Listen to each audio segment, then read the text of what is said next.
Welcome to day 4 of 50 day study challenge. विद्यार्थी मित्रांनो, आजपासून तुमच्यासाठी खूप इम्पॉर्टंट डेली तुम्हाला एक चॅलेंज देणार आहे मी, जे की तुम्हाला ते चॅलेंज त्याच दिवसाला कंप्लीट करायचं आहे। 10वी-12वी बोर्ड परीक्षेच्या दृष्टीने चॅलेंज अशा प्रकारे असणार आहे की मी डेली तुम्हाला दररोज तुमच्या सब्जेक्टचं, एखाद्या चॅप्टरचं, एखाद्या टॉपिकचं स्टडी करण्यासाठी देणार आहे आणि हे तुम्हाला चॅलेंज म्हणून एक्सेप्ट करायचं आहे आणि डेली ते कंप्लीट करायचंच आहे। महत्त्वाचं, जे तुम्हाला स्टडी करण्यासाठी टॉपिक चॅप्टर्स देणार आहे त्याची तुम्हाला जे आहे स्टडी करायचं आहे आणि ते समजून घ्यायचे टॉपिक आणि त्याचे जे क्वेश्चन आन्सर असतात ते लिहायची प्रॅक्टिस तुम्हाला करायची आहे।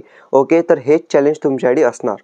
तर पहा, इथं मी तुम्हाला देत आहे स्टडी करण्यासाठी आजचं चॅलेंज। पहा, 10वी साठी सायन्स 1 मधला जो पहिला चॅप्टर आहे ग्रॅव्हिटेशन, या ग्रॅव्हिटेशन चॅप्टर मधलं आज तुम्हाला काय करायचं पहा, तर ग्रॅव्हिटेशन चॅप्टर मधलं आज तुम्हाला हे पाहू शकता टॉपिक आहे तर ग्रॅव्हिटेशन, अजून circular motion and centripetal force, त्यानंतर केपलर्स लॉ आणि त्यानंतर Newton's universal law of gravitation. तर हे जे 4 टॉपिक आहेत त्या ग्रॅव्हिटेशन चॅप्टर मधले हे 4 टॉपिक आज तुम्हाला करायचे आहेत, त्याचे क्वेश्चन आन्सर सॉल्व्ह करायचे आहेत। ओके, त्यानंतर हे सायन्स 1चं झालं। त्यानंतर तुम्हाला इथं मॅथमॅटिक्स 1 जो आहे 10वीचा, त्यामधला जो पहिला चॅप्टर आहे linear equation in 2 variables. Okay, तर मॅथ 1चा जो हा पहिला चॅप्टर आहे यामधलं तुम्हाला जो पूर्ण तुमचा हा चॅप्टर आहे यामधलं तुम्हाला अर्धा चॅप्टर आज करायचा आहे, कारण की पूर्ण चॅप्टर तुमच्याच्याने होणार नाही, म्हणून जो अर्धा चॅप्टर आहे त्याचे क्वेश्चन आन्सर सॉल्व्ह करून पहा, प्रॅक्टिस करा त्या एक्झाम्पल्सची। ओके, अर्धा चॅप्टर आज तुम्हाला कंप्लीट करायचा आहे, हेच तुमच्यासाठी चॅलेंज आहे। त्यानंतर 12वी साठी पहा चॅलेंज कसं आहे। 12वी साठी जो सायन्सचे विद्यार्थी आहात तुम्ही,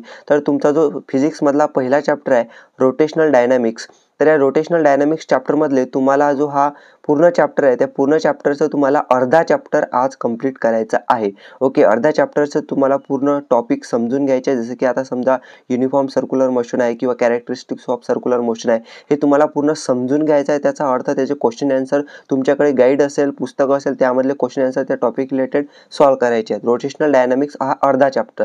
त्यासोबतच आजच तुम्हाला इथं पाहू शकता, इथं केमिस्ट्री मधला सॉलिड स्टेट हा चॅप्टर आहे, तर सेम यामधलं सुद्धा हा अर्धा चॅप्टर आज तुम्हाला कंप्लीट करायचा आहे। आता मी तुम्हाला कमी कमी देत आहे, म्हणजे अर्धा चॅप्टर, म्हणजे कसं आहे की तुमच्यावर जास्त लोड येणार नाही, तुम्ही इझिली सर्व गोष्टी करू शकता, म्हणून तुम्हाला मी अर्धा अर्धा इथं देत आहे। ओके, तर आजचं चॅलेंज 10वी-12वीचे विद्यार्थी नक्की कंप्लीट करा। मला कॉमेंट्समध्ये नक्की सांगा की तुम्ही करणार आहात का म्हणून चॅलेंज कंप्लीट।